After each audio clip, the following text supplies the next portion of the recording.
Hello বন্ধুরা, RP kitchen থেকে নমস্কার। আজকে আমি আপনাদের সুজির পরোটা করে দেখাবো। তার জন্য 250 গ্রাম সুজি নিয়েছি আর উষ্ণ গরম জল নিয়েছি। এবার সুজিটাকে গরম জল দিয়ে ভালো করে মেখে নেব। মেখে মিনিট 15 চাপা দিয়ে রেখে দেব।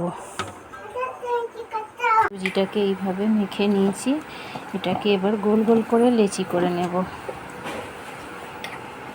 যে এইভাবে লেচি করে নিয়েছি, এগুলো এবার বেলে নেব পরোটার মতো করে।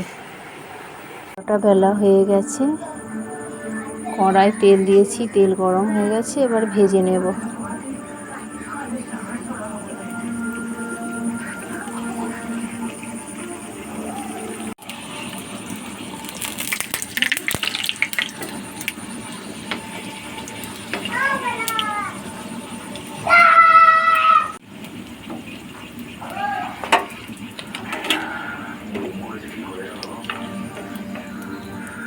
বাকিগুলোও এইভাবে ভেজে নেব। আমার সব পরোটা ভাজা হয়ে গেছে, তুলে নিয়েছি। সুজি পরোটা রেডি হয়ে গেছে। দেখুন কি সুন্দর নরম, সফট।